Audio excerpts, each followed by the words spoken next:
we came to just do some maintenance on these units. We're going to go ahead and change all the filters. We're going to clean out the coils. And this is a makeup air unit. So it's kind of like a air conditioner, but there is no return air. It just pulls outside air in, cools that down, and blows that inside the unit. Now, the difference between a unit like that and just a regular unit that takes inside air and just recirculates it is the regular air conditioner that takes inside air from a return air duct and conditions that air and blows it back into the house is used to taking 75-degree air, pulling 75-degree air through the coil to cool that air down, and then blows it inside, and then it just keeps recirculating. These take 110-degree air, pulls it inside, and cools that down.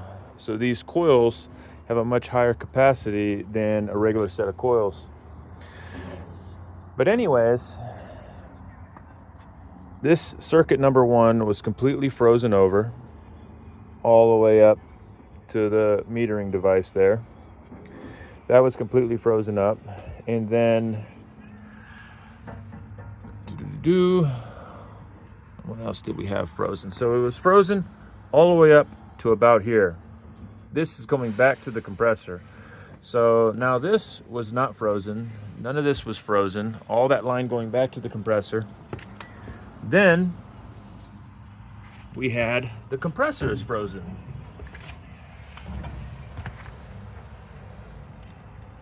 That whole line going back. Let's see if we can see it. Way up in there. That bigger line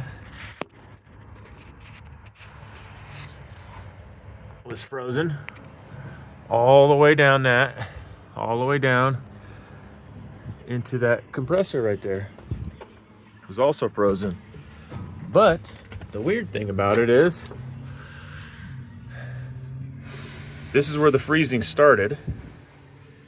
All that was frozen. The coil was completely frozen. And then the refrigerant comes back out into this manifold tube where all these little tubes connect to this, goes into this, and then that was frozen. This bottom part wasn't frozen. These two right here wasn't frozen, but all this shit was frozen. The big manifold tube was frozen up to about here, and then the freezing stopped. None of that was frozen. None of that was frozen. None of that was frozen. And then somewhere between here and somewhere in here, it started to freeze again before it got back to the compressor, and all that was frozen. Anybody have any ideas? Let me know what you think. Thanks.